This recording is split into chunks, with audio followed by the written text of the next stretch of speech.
Welcome back to Screenshots, a weekly report from the intersection of sports, media, and the internet. SportsCenter may never again reach its must-watch zenith, with news and information now a tap away.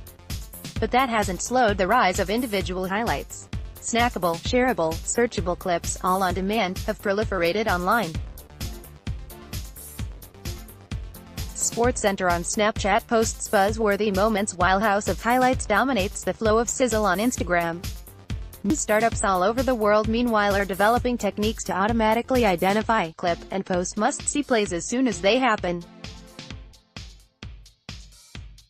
Still, Facebook sees a place for longer, 3 to 5 minute full game highlights as well as curated playlists, think mixtapes with a modern twist. When a previously unannounced 2-year deal went into effect last week, the NBA began posting recaps of each of its games, as well as WNBA, G League, and 2K League contests on the platform. Each week, the league will also play a pre-selected roll of videos. The last week's featured Kawhi Leonard, with viewers able to comment together using a feature called Watch Party. It could be the first step towards creating the next SportsCenter on Facebook. Facebook has made similar agreements with the NFL and MLB over the last 2 years, but a basketball deal is significant because of the NBA's online draw. The league's Facebook page has over twice as many followers as the NFL's. Super Bowl 53 in 60 seconds currently has 513,000 views. Highlights from the Lakers' last game before the All-Star break has drawn 1.2 million. The secrets behind the chemistry of sports broadcast duos. Millions more are sure to pile up for videos from this weekend's All-Star Game festivities in Charlotte. Last year, with teams able to post content, the Pacers garnered 25 million views for a highlight reel of dunks. It's worth noting here that different sites measure views in different, and sometimes confusing, ways.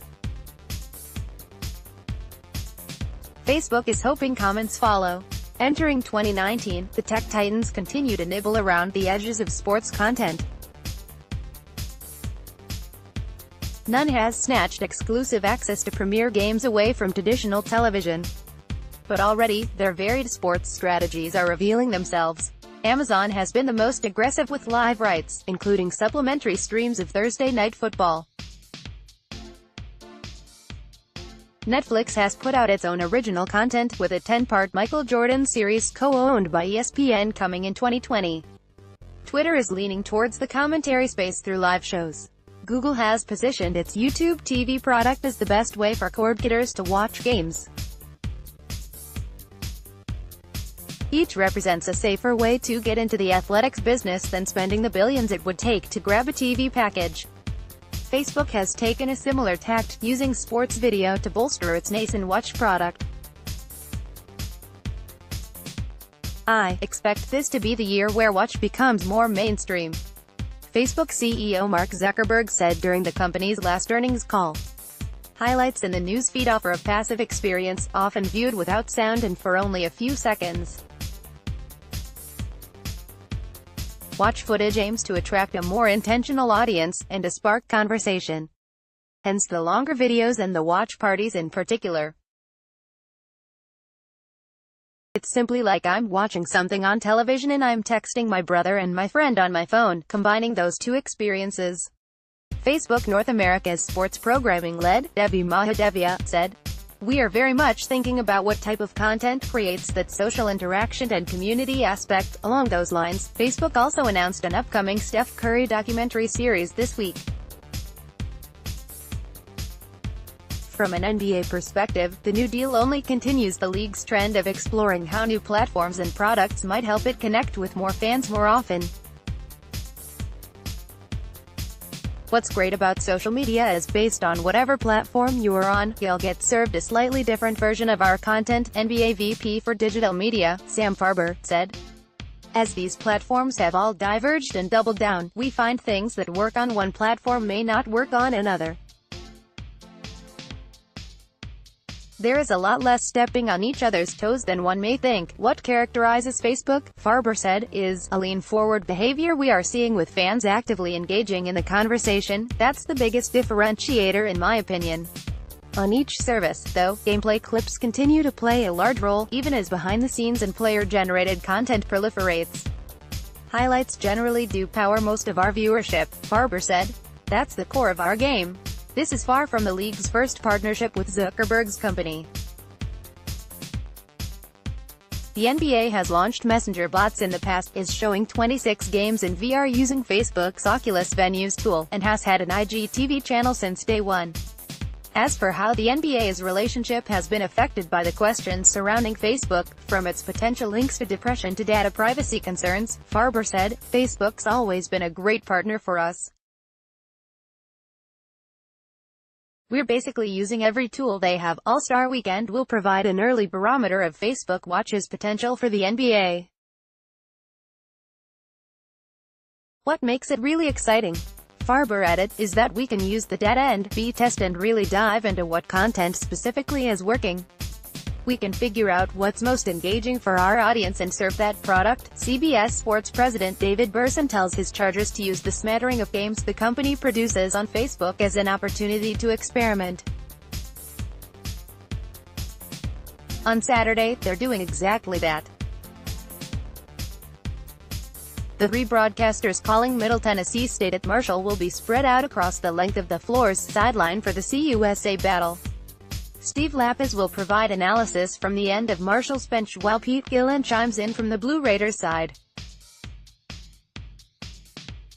Each has been embedded with those respective teams since Thursday. Gillen even agreed to ride the school's bus to Huntington, WV. Between them, Andrew Catalin will provide the play-by-play from his traditional mid-court seat. To some degree, the setup was born from necessity. Producing a handful of Facebook football games this fall was challenging, CBS VP for remote production Steve Karasik said, mainly because there are no commercials on the platform's games. The crew filled the time with social-based stories or bonus interviews, and by leaning on the analysts.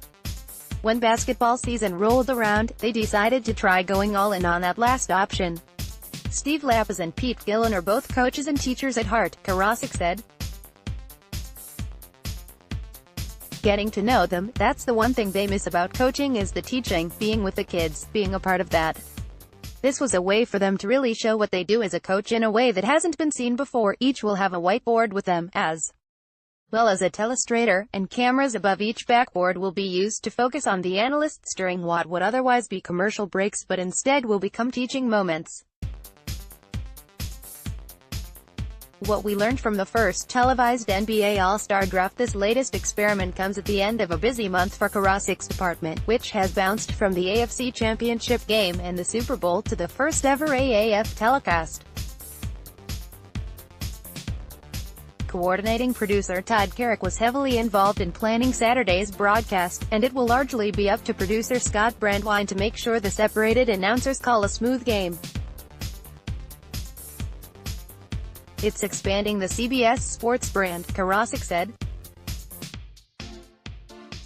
Obviously the landscape has changed a little bit with younger viewers, so we want to showcase what we do at CBS Sports.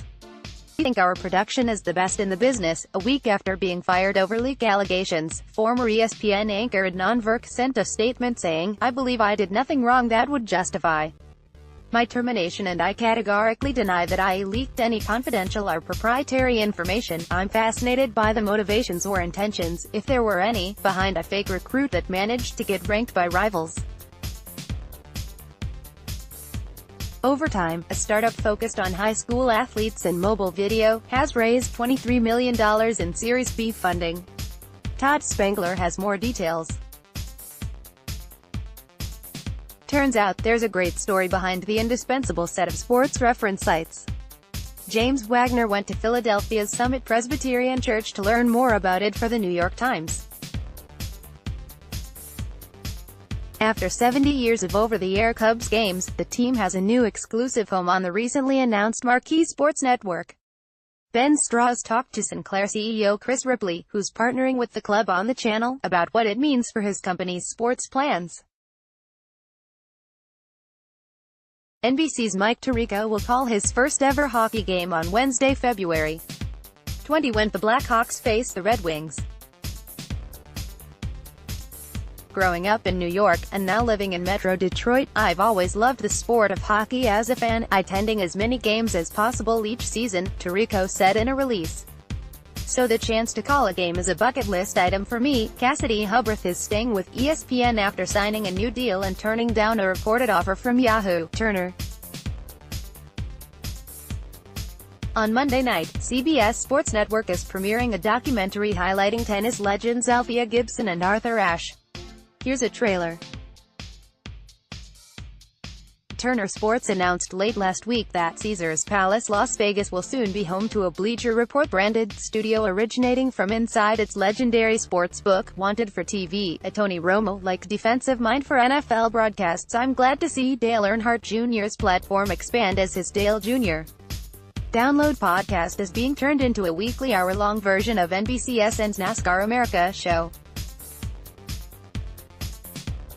As Mike Joy prepares to call his 40th Daytona 500, he talked with Kelly Crandall. For sticking with today's